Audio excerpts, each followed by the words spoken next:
Hi guys, welcome back to Movies with Moya, and today I'll be reviewing The Man from U.N.C.L.E. Now if you're new here, please remember to subscribe and turn on your post notifications so you're notified anytime I release a new video. Also, if you enjoy this video, don't forget to like, comment and share it with your friends. Now let's get into the video. Okay, so let me give you a little synopsis of the movie. The Man from U.N.C.L.E. is a typical spy movie and it stars Henry Cavill, Armie Hammer, and Alicia Vikander, right? So it starts with Henry Cavill and Armie Hammer playing two spies, right? And they're from different countries. Armie is from Russia and Henry is from the US, right? Of course, they have different names in the movie, but let's just call them by their real names, right? So Henry represents the US and Armie represents Russia.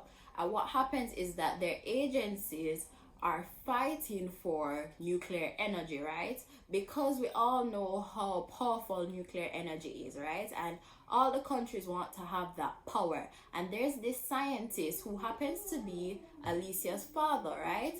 And he was the one who designed this special nuclear bomb thing. And they're trying to get to him so they can get this energy. But it's a whole race for power because whichever country has this nuclear energy is the one that will be more powerful. So even though, well, I don't want to spoil it for you, but you'll see people working together that you would be surprised are working together.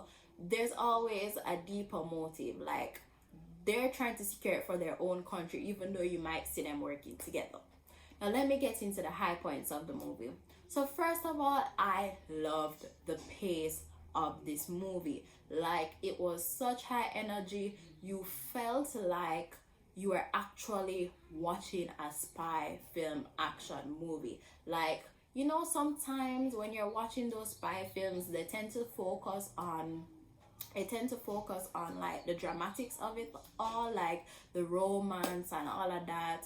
But this one, no, you saw the high-speed car chases, you saw them fighting. I love them fighting. I love when people fight, although the fight scene towards the end was kind of weird. I've never seen a fight scene structured like that, and I'll put an image here so you can see how you see the fight scene. It's kind of weird, but you saw them fighting, you saw everything just happening like it was a real spy film. I felt like I was a spy watching it, you know? It was fun. Then I really liked how true to the context it was. So although it was a 2015 film, it wasn't so big on effects and stuff. They kept it true to the post-Hitler era, as in you saw the old cars, you saw the even like the crashes seemed like, the effects seemed like some old-timey effects. They weren't modern effects that you would have actually expected from a 2015 film. But that's okay, because that means that they kept it consistent with the fact that The Man from U.N.C.L.E. is actually based on a series, right? And it's an old-time series. So it's like in the 90s or so. And that series wouldn't have had modern effects. So I like that they kept it consistent, because, you know, fans of the series watching this now would actually be very pleased. So I liked the pace. I liked how it was true to context. I also liked the fact that they took a play on the veto powers. You will see throughout this movie representatives from the US, from Russia, from Germany, and we all know those countries. Oh, from England as well. So we all know what these countries stand for. They're the great powers. Like, they're the ones that always have veto power in the UN and all of these things, and they're always making the world decisions, right? So what I liked is that they played on that in a different sense.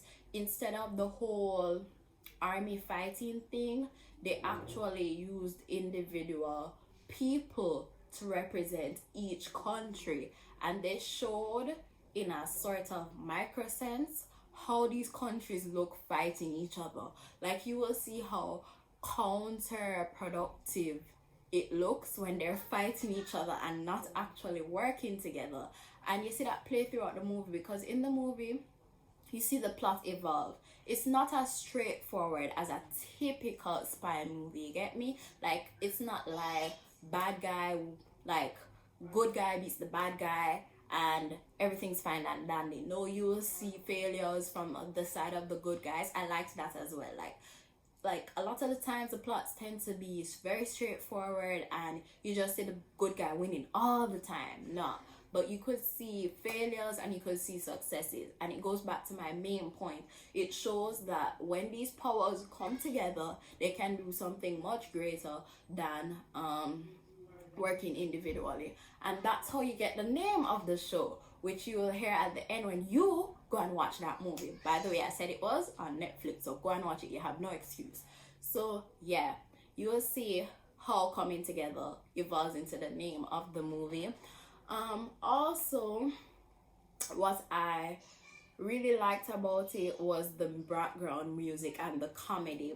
So you wouldn't really expect a lot of comedy coming from it, but I had a lot of laughs because the way they tried to keep everything light, even though it was so serious and there's a lot of fighting and action and drama and stealing and all of that, everything was just so light. Watching it was so pleasant. Like, my head wasn't hurting and I wasn't angry. I was just enjoying this movie.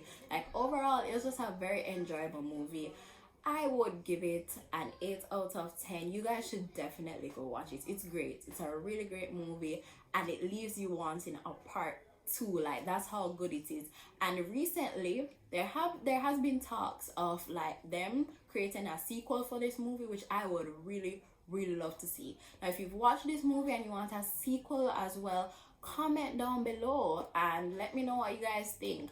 And remember to like, share this, and if you haven't done so already, please subscribe. And thanks for watching, guys.